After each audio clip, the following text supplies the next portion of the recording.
dear friends, and I'm quite excited to call you friends because we've been doing this for a couple of weeks now, and I've noticed that some of you keep coming back, and some of you aren't even Catholics, but you still want to kind of attend and hear what I got to say about the gospel and about geeky things. When I was thinking about this week's homily and about the story of the Good Shepherd, Jesus addressing the Pharisees and the scribes and basically telling them, you guys, you're not real good shepherds. You don't take care of people. But I want to give you an example of being a good shepherd. I was thinking, is there anything in geek language that kind of corresponds to this story? And then I came up with this box that is normally on the first floor of my rectory. I keep it safe because it contains a very important friend, but also potentially quite dangerous friend. I'll see if he's still awake, and I'll try to let him out. Are you sleeping there? I've just started my homily, come on. Normally people sleep like halfway through the homily, but here he is, he's still there, yes. I really got a tight grip on this guy because, actually I'm not sure if it's a guy or a girl, maybe both. Here it is. This, ladies and gentlemen, is a Tribble. And you may recognize Tribbles from Star Trek. I think it's the 5th episode of the first season of the original Star Trek. Some say the only Star Trek. And the episode is called The Trouble with Tribbles. Tribbles are tiny, very fluffy, very kind animals. Alien animals, of course. And they are brought to the bridge, where Captain Kirk is sitting in his captain's chair, by a strange, kind of untrusty fellow, who at first tries to sell one of these to some of the shipmates. And everybody is enamored with these cute creatures because they're so fluffy and they're so kind and they're purring. If you listen really carefully, you can hear them like a cat, like brr, brr, they make this sound. Brr, brr. Right now he's sleeping, so he's not making any sound. The trouble with these Tribbles, with these animals, is they multiply. And they multiply fast. And the more they eat, because they've got a ravenous hunger, the more they eat, the more they multiply. Nothing is required, just there are more and more of them on the bridge. And at first, Scotty, the technician, when he sees the Tribbles, he's like, "Oh, Captain, it's not to worry. It's really no trouble." And he's making a word play with the word Tribble. It's no trouble at all. Well, after only half a day, the entire enterprise is infested with Tribbles, and they just keep multiplying and multiplying. And at first, of course, Kirk is, get rid of these things. I don't want them. Just evacuate them in space or put them in an airlock or something like that. Get rid of them. But then these Tribbles are getting sick. They keep eating, multiplying, but while they're eating, they're also dying. And at that point, you see that Kirk starts to care. He starts to get attached to these little creatures. And he is determined to find out why they're dying and what's really going on. And the more the episode progresses, and it's a very fun one, if you've never seen it, you should definitely check it out. The more Kirk becomes the shepherd of the Tribbles. He is annoyed by them. They don't really listen to him.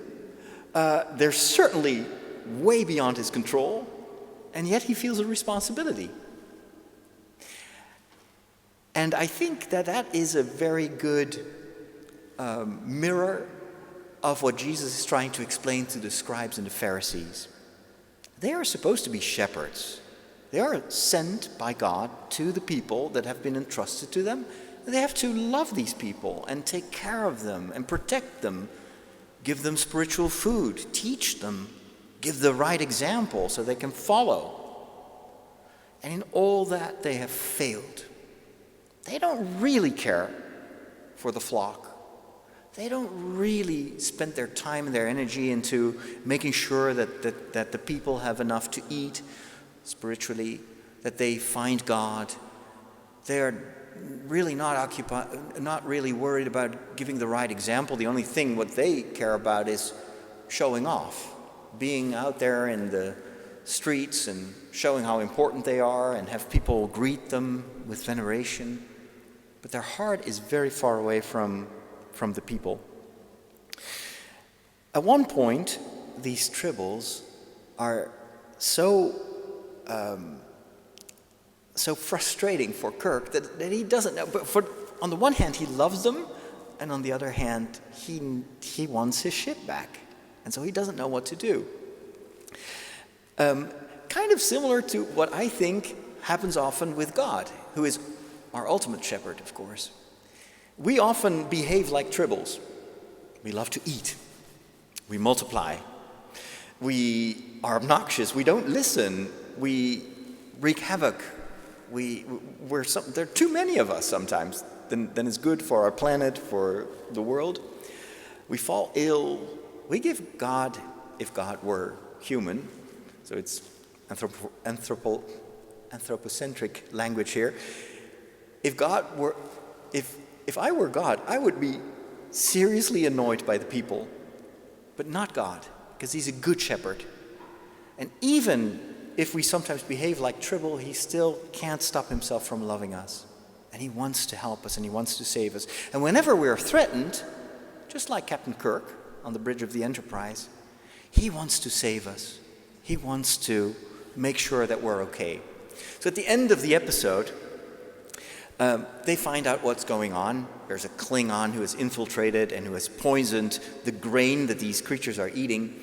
And Kirk gets rid of the treacherous Klingon. And then at one point he asks his personnel to remove all the Tribbles from the bridge of the Enterprise. And then Scotty again walks up to him and says, "Well, sir, we've got rid of all your Tribbles." And he's like, "Well, what did you do with them?" "Oh, well, you know what? It's actually Spock who came up with the idea." And Spock is like, well, sir, actually, it was Scotty who made it happen. And so, but what happened to my Tribbles? And he's very concerned, and he's very, in distress, because he doesn't want these creatures to die. And then Scotty says, "Well, actually, I used the transporter." And then Kirk is shocked, is like, "Oh no, you transported them into space?" And then Scotty says, "Oh no, sir, I transported them on the bridge of the Klingon vessel." And so all is well, and the Tribbles are fine, and they're going to bother the Klingons from now on. I'm going to put this one back before it multiplies.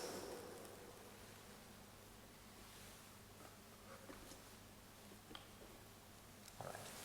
I hope it's secure. The reason that this episode is so incredibly popular, and I've seen it multiple times, and there have even been sequels, like the animated series also did a sequel episode about the Tribbles, and then I think they even show up in Deep Space Nine, and maybe also in other episodes. I have to ask Sebastian, who is even a bigger Star Trek fan than I am. But the reason I think that this episode struck such a chord is that this is an early episode. So we are still getting to know Captain Kirk. And what we see here for the first time is that this is a captain who has a heart. He is able to melt when he sees these creatures. And later on, more and more, Captain Kirk is going to grow into being a captain. He will learn through all these adventures what it means to take good care of the people that are entrusted to him. And he even learns that sometimes he has to put his own life in peril for the safety, for the well-being of his crew. That is what makes a good captain. A good captain is not someone who is a brilliant tactician, someone who is always good at figuring out how to beat the Klingons or whatever other enemy is bothering them. What makes a captain a great captain is that he has a heart, that he cares for his crew and for his people, and that he's even willing to sacrifice himself to save others. There is very peculiar thing going on in the Star Trek world. And that is all these captains are super important, of course. And they're very valuable. You can't have a ship without a captain. And yet, for the most stupid missions, they go down with the away crew, with all these red shirts, and you know they're going to die because they're wearing these red shirts. And the captain is coming along with them. Why does he do that? Why do they let him? He's way too important for that. I think the message that Star Trek wants to put across is that real captains don't shy away for peril. They're always ready to risk their own lives for the well-being of the crew, for the future of the Federation, etc., etc. They are able to sacrifice themselves. That is where we come to the gospel of today and the message of Jesus. Because it's exactly that message that he wants to tell these Pharisees and these scribes. They messed it up. They're not good shepherds. Everybody knows that. There have been many confrontations between Jesus and the Pharisees and the scribes. But he tries to teach them. He hopes that they listen and that they learn from Jesus what it means to be a true shepherd. And as usual, Jesus tells a story, just like I did at the beginning of this homily. He tells them a story basically to show them a mirror, hoping that they will recognize themselves in that mirror and that they will start to think and maybe change and learn and become better shepherds. That's what Jesus hopes will happen. And so the first story that he tells is about this good shepherd. And for Jesus, it's all about the ability to listen. Listening is a central duty of anyone who wants to be a shepherd. You need to listen to the sound of your sheep. Are they making a lot of noise? Then maybe there's a wolf or some other enemy. Sometimes they can make sounds that will let you realize that they're hungry, or maybe that there is something wrong in the flock. 2 years ago, I'd done an interview with a shepherd, a real one, and he told me that actually what Jesus says here, that sheep know the voice of the shepherd and know how to distinguish that voice from strangers, that is absolutely true. When he whistles, when he calls the sheep, they actually look around and they go in towards the sound of his voice. So he told me the shepherd always walks ahead of the flock or in the midst of the flock so that they can hear his voice. He doesn't want to go too far away or too far behind. He needs to be as close as possible to the sheep so that they hear the voice and that they gather around that shepherd. This in contrast with false shepherds, with crooked shepherds. They don't listen to the sheep because they don't care about these sheep. It's all about them. The only way in which they make their decisions is, does it benefit me? How can these people serve me? How can I take advantage of this situation where I'm in this high position, I have this religious prestige? How can I extort veneration, maybe some money, all sorts of other social benefits from this flock? If you do that, Jesus says, you're a false shepherd.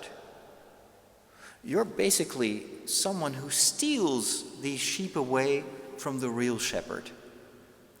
You prevent them from listening to my voice. And that is exactly what happened in the previous chapters of the gospel, where the Pharisees are trying to convince people not to listen to Jesus. He's a false prophet. You know, he does all these things that are obnoxious and irritating and even shocking to us. Don't listen to Jesus. Don't follow him. So what Jesus tries to teach these shepherds, these false shepherds, is they have the right to listen to my voice. I am the good shepherd. I speak on behalf of God, my Father. And you are preventing them from hearing my voice, and who hears me hears the Father. So you're basically blocking this flock from the access to what nourishes them and what will save them. And that is the gravest thing that you can do. An example of a false shepherd in another franchise that we all love, most of us love, Star Wars. Who is the worst shepherd in the entire Star Wars franchise? Of course, Palpatine. Palpatine is in many ways, I think even deliberately presented by George Lucas as a kind of a Pharisee. George Lucas likes to play with these biblical themes and resonances. And so Palpatine is presented in the prequels as this great politician. And he is very much in charge of the planet Naboo at first, and he grows into the ranks of intergalactic politics. And he always presents himself as someone who really wants the best for the galaxy. But in the meantime, when no one is looking, in the dark, he is a totally different person. He's got a second identity. His true identity is that he is a Sith Lord. And the Sith, they use the world. They use people. They use the Force not to do good. They use the Force for themselves. And thereby, everything turns dark. And Palpatine constantly tries to prevent people from listening to the Jedi. He plays a very cunning game of politics and treachery to make sure that no one trusts the Jedi anymore. Why? Because the Jedi, in a certain way, were meant to be the real shepherds. People that listen and even dedicate their life to listening to the Force. That's what Obi-Wan teaches Luke Skywalker. Listen to your feelings. Listen to the Force. Open your heart for the light side of the Force, and the Force will guide you. Palpatine wants the exact opposite. He wants people to mistrust the Jedi so that he can lure them into listening to him. But his words are dark. His words are selfish. His words are about power and subservience. He wants to rule everyone. Jesus says, I am not here to rule. I have come to serve. I am not here to be served. I am the servant of all. And he hopes that the Pharisees and the scribes will follow his example. One victim, maybe the most important and most tragic victim of Palpatine, is of course Anakin Skywalker. This very promising young boy. When we first meet him, he's such a Tribble, he's so kind and so cuddly and so always wanting to help other people. And slowly but steadily, Palpatine is putting his hand on this boy and tries to subvert him from listening to the Force and to listening to his tutor, Obi-Wan Kenobi. And he plants seeds in Anakin's heart. You know better. You don't have to follow the example of Obi-Wan. You don't have to listen. You have talents yourself. Just take charge. Obi-Wan is jealous of you. He doesn't want you to become more powerful than he is. You hear the serpent in the Garden of Eden. God doesn't want you to eat from that tree. He doesn't want you to be equal to him. Just go ahead and do what you want instead of listening. It's exactly the same in Star Wars. And so what happens is darkness. This sheep goes astray and gets lost, and the consequences are of galactic proportions. So we learn from Jesus that it is vital to listen, but that's only the first step. After Jesus has told that story, he realizes that they still don't understand. So he follows it up with a second image, and he says, you know what? I am the gate. You have to come through me. And if people are entering through me into the world of God, into God's kingdom, that's where they will be fed. That's where they will be safe, where they can walk, where they find freedom. They can walk in and out as long as they go through me.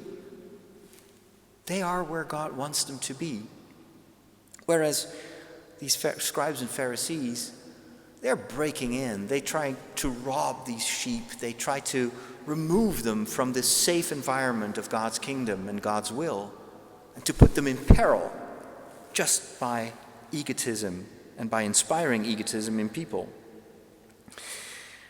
What Jesus hopes and what he says is, I hope that my people will listen to my voice. They know me. They know that I speak words of love, and that's what people need to hear. And you don't want them to listen. But if people hear my voice, they will follow me. People will always follow words of love. That's what nourishes them. And so following is the second vital characteristic of disciples of Jesus. Not only do you have to listen, but listening makes you want to follow, to go after this shepherd who will lead you to the places where God wants you to be. You see that in Star Wars as well. It starts with Luke Skywalker, who, when he hears Obi-Wan Kenobi speak, feels a vocation. This Sunday is also called Vocation Sunday. Well, this is one of the most beautiful vocation stories that I know in the world of Geeks. It's the calling of Luke Skywalker. And at first he reacts like any prophet in the Old Testament. You have to come with me to Alderaan, says Obi-Wan Kenobi. And Luke is like, oh no, I can't. I've got my uncle, I've got the farm, and I can't go. My dad, I'm not good. I can't do this. I'm not a Jedi. And Obi-Wan is just, okay, you'll come around. And then, of course, things change. His uncle and aunt get killed by the stormtroopers. And then Luke again hears the call. You have to come with me. And he does. And he follows, he listens, and he follows Obi-Wan Kenobi. And at first, Obi-Wan Kenobi does great things, and it's awesome to be a Jedi and get to learn how to use my lightsaber and train in the Millennium Falcon, and we get to shoot at TIE fighters, etc. So it's all adventure.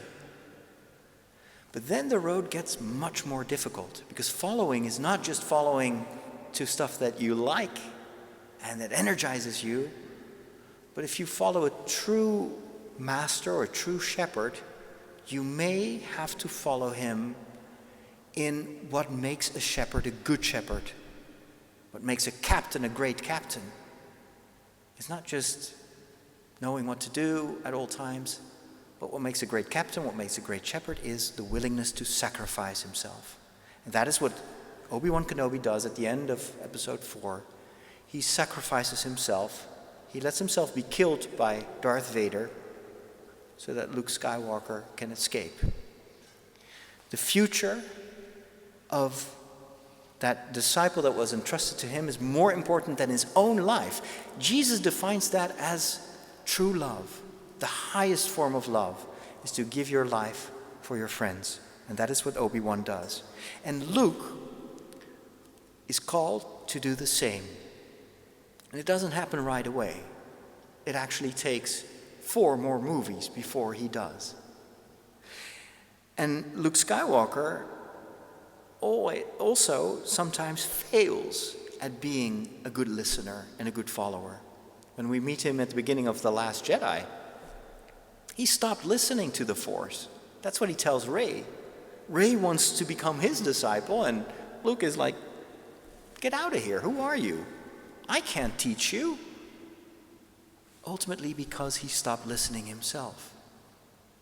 And it is only when he sees how much Rey is open to the Force that Luke is converted, and he starts to listen again. When he sees that his friends and the future of the galaxy is at stake, that's when he opens himself up to the Force and makes the ultimate sacrifice. He gives his life so that his friends and this young, promising girl can live and carry on the torch. It is a beautiful story that ultimately saves everything, because it is by his own sacrifice that both Rey and Kylo Ren can go on. And even though Luke may not be aware of what the Force was planning, ultimately these two kids, these two young people are the ones who defeat the Emperor for good. And they both do it by sacrificing themselves. Rey is willing to give her life to destroy Palpatine. She's completely impermeable to his seductions. And then, after she dies, Kylo is willing to die so that she can live. So he gives his life, and Rey returns to life. It's beautiful symbolism and mirroring the resurrection and the gospel here. And so Star Wars shows a mirror, I think, of the themes that Jesus addresses here in the gospel. What does it mean to become a disciple? How do you follow God? First, you need to learn to listen. And once you start listening, you know where to go.